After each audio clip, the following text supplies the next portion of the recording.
a friend of my son has a BMW styled after the paragons in Grand Theft Auto. Yeah. So he took the picture of Grand Theft Auto and styled his auto like that. Yeah. So He wants to have the real thing. I know, you mean. yeah, I know. There are two theories. One, for youth, the car is not longer important. Second, what the car was could be games.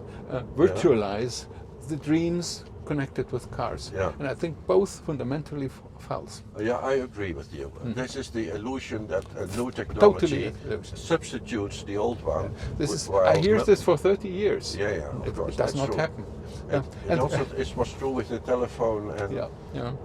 By the way, I hear a lot of truisms connected with a car for 30 years. I'm old enough to find a lot of ideas about cars very dated. But do you agree with my point that the next history of mobility should not be written from the perspective of the car driver?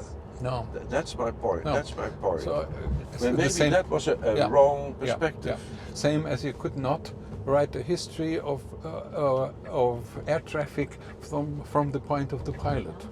Yeah. You have to write a history of air traffic from not only from the plane but also from the ground infrastructure, from the loading systems, from the systems of infrastructural control and all that. Yeah, yeah. That maybe that other forms of mobility history of planes and history of shipping, maybe more, in this case, what you mentioned, would be more advanced as we do it for cars. For them, it's totally normal that they write this sort of complex history, infrastructural orientated. Yeah. What you demand is simply learning from Other modes, you mean? Yeah. Well, I'm not sure, because these other forms of histories, like railway history and what is it, aviation history, are quite old-fashioned in the sense that they are still kind of economic history or cultural history, in a kind of old-fashioned sense. What did we do new in car history? What is that? The user?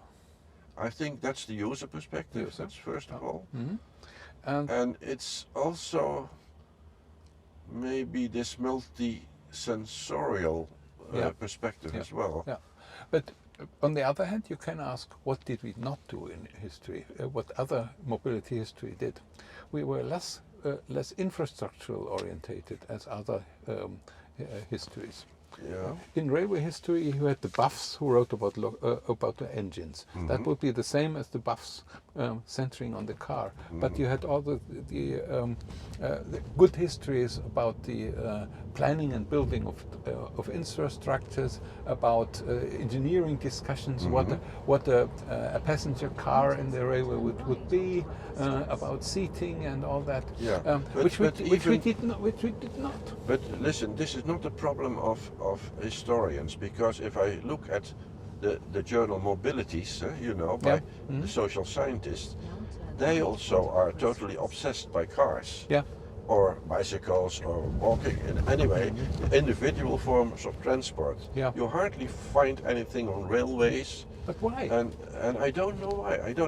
I think it is it's because we are middle class. We as historians and as social scientists are car drivers. Yeah, but on the other hand, we think car. Yeah, well, in my case, I tried to understand planes, and you can, for example, if you do military planes, then you can write it from the perspective of the cyborg in the pilot's seat. Sure. And you can find cross. But you can, and the pilot, which flies in 50 meters high with the speed of sound and does nothing, is probably the driver of a car in the 22nd century, maybe.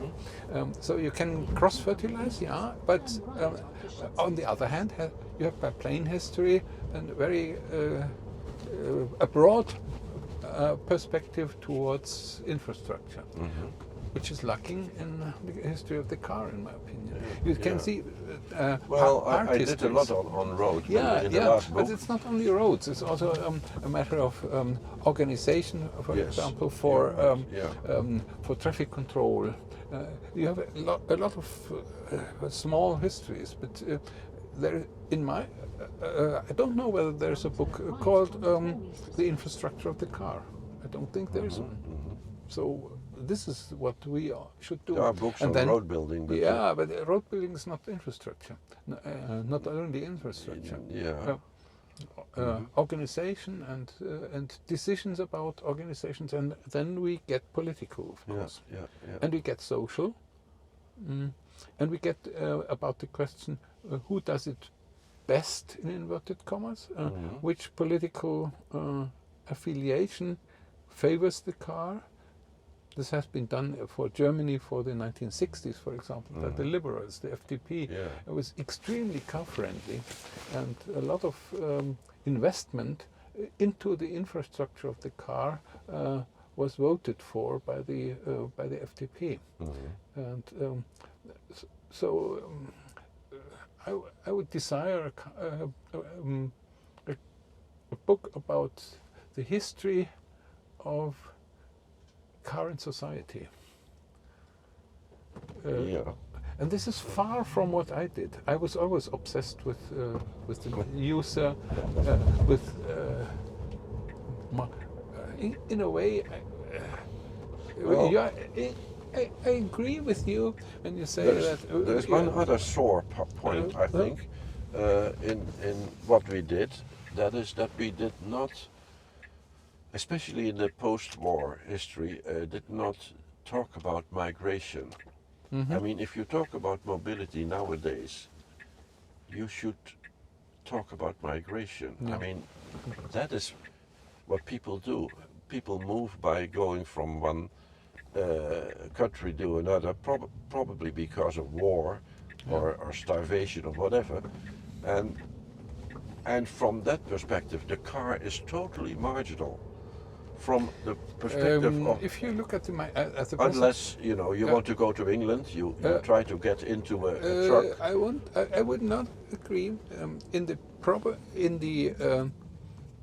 In the case of migration from Ukraine, the car was the most important That's vehicle. true. Yeah, but if you the migration in India from the woods when the dams were built, that was on foot. There was no car. Or on lorries. Lorries again. And the daily migration in Africa from the countryside into the city. I think that the car is marginal there too, as well. So, the middle class migrates in India into the cities by the three-wheeler, by the tuk-tuk. This is also typical, but for us it looks lower class, but of course it's middle class. They don't have a car. They can't afford a car. Sometimes they find it very difficult to use two-wheelers because of the danger aspect. And then they go by a sort of low-class taxi, by the three-wheeler. Is there a history of the three-wheeler in the... there is a history of the how do you call it? The three-wheeler, the bicycle in Malaysia, I think. But the unmotorized bicycle. But I'm in the three-wheeler with a 50cc two-stroke. Oh, the tuk-tuk. The auto rickshaw. In Delhi, they are called three-wheelers. Oh. But I think they are very important also for class-driven mobility. It's typically middle class. Middle class children go to school by three-wheelers. They are placed by their parents into the three-wheeler and driven in front of the school. They do the school run for middle class. And all these, but these are separate forms, totally far off from the car of this type. Yeah, I think when we started Transfers as a journal, we wanted to decenter three things: decenter the vehicle, decenter the nation. So don't write national histories of the car or of automobilism, and then even, and that's the most provocative, decenter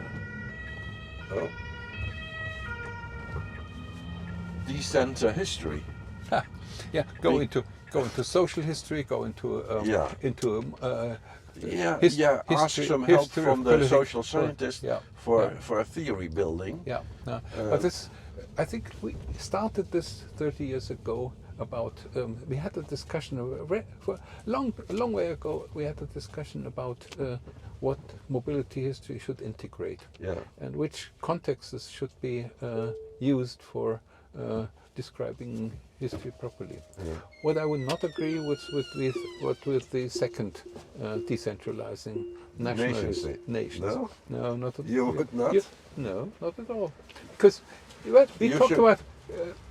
we talked about the typical forms of Netherlands driving, which is totally different from that in Germany. Yes, you have that's to true. You have to relearn using a four-lane streets, for example.